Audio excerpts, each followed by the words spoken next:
And have you ever wondered why your mind seems to focus more on negative thoughts than positive ones?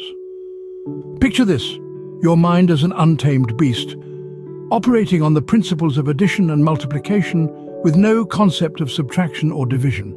It's like a wild horse, galloping uncontrolled, fixating on every thought that crosses its path. The more you try to rein it in, the more it rebels, especially when it comes to negative thoughts. The harder you try to push these thoughts out, the more they multiply, permeating every corner of your consciousness. It's a common belief that we can categorize our thoughts as either negative or positive. We strive to eliminate the negative ones and cultivate the positive. But let's consider a simple experiment. Try for just a moment not to think of a specific object. Let's say a monkey. What happens? More likely than not, your mind will be flooded with images and thoughts of that very monkey. This is a clear demonstration of the relentless nature of the mind. It constantly accelerates with no inherent control mechanisms, always resisting suppression. Historically, we've been taught by moral and religious doctrines to avoid dwelling on negative thoughts. But as we've seen, this approach is often impractical. The very suggestion to remove negativity can inadvertently amplify the focus on those unwanted thoughts, making them even more persistent. The mind, in all its complexity, is like an advanced computer that can only add and multiply. When we attempt to forcefully manipulate it, we often end up with an increase in the very thoughts we were trying to suppress. The mind is a vehicle designed to serve our goals, yet many of us experience it more as a disruptive force than a helpful tool. In understanding the relentless nature of the mind, we begin to see that our traditional approaches may not be entirely effective.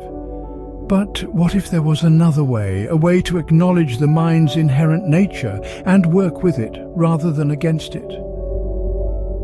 This relentless nature of the mind is something we must understand and acknowledge. So, what happens when we try to forcibly remove these negative thoughts? Well, let's dive a bit deeper into this conundrum. You see, traditional approaches to mental health often advocate for the elimination of negative thinking.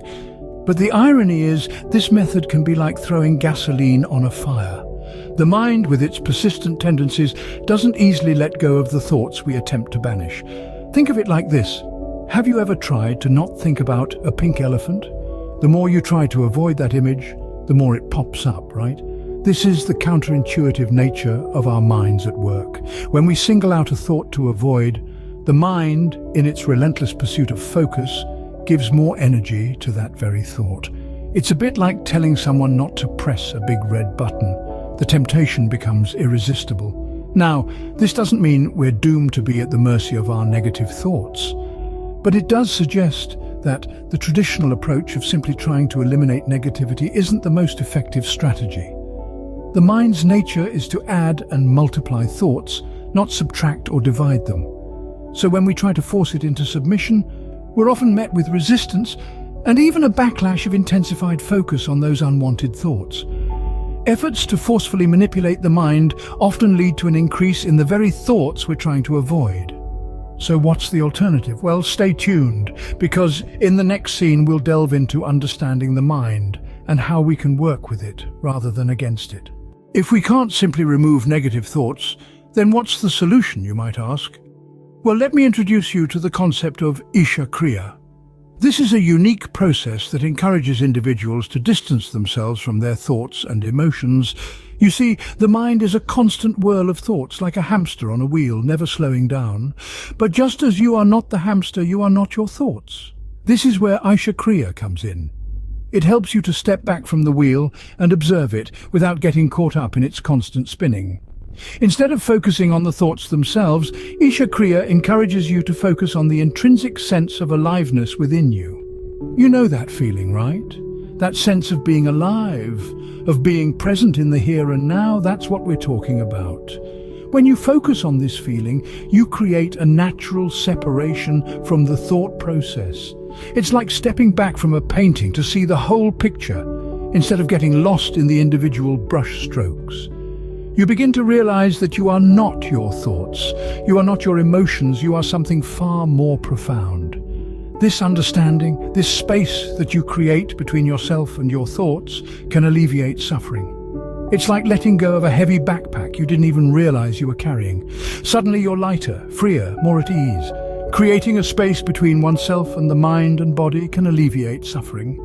When you understand this, you're one step closer to removing those pesky negative thoughts. But how can we practically apply this understanding to our daily lives? Well, it's all about shifting focus. Instead of wrestling with your mind in a fruitless attempt to remove negative thoughts, why not simply redirect your attention? Imagine for a moment that you're sitting quietly in a room. Your mind is buzzing with thoughts, worries and anxieties like a swarm of bees. Instead of trying to swat away the bees, which only makes them more agitated, you could choose to focus on something else entirely. Perhaps you notice the steady rhythm of your heartbeat, or the gentle rise and fall of your chest as you breathe. By focusing on these life processes, you're essentially taking a step back from the buzzing hive of your mind. You're not ignoring it, nor are you trying to suppress it. You're simply choosing to direct your attention elsewhere. This practice of redirecting attention can be incredibly liberating. It allows you to discern the distinction between your essential self, the observer, the one who notices the heartbeat, the breath, and the accumulated physiological and psychological aspects, the swarm of thoughts, emotions, and bodily sensations. Over time, as you continue to practice this redirection of attention, you'll start to see a shift. The buzzing hive of your mind might become less daunting, less overwhelming. You might even begin to see it for what it truly is, not a menace to be feared, but a tool to be used. In essence, the mind is like a powerful vehicle. Left unchecked, it can easily run wild, causing chaos and destruction. But with the right guidance, with the redirection of attention, it can be steered in the direction you wish to go. So instead of trying to forcibly remove negative thoughts, consider the power of redirection. Pay attention to the life processes happening within you, the heartbeat, the breath, and allow yourself to connect with the sensation of being alive. By redirecting attention to the core of our existence, we can alleviate the burden of negative thoughts and emotions, realizing that our mind and body should serve our life, not the other way around.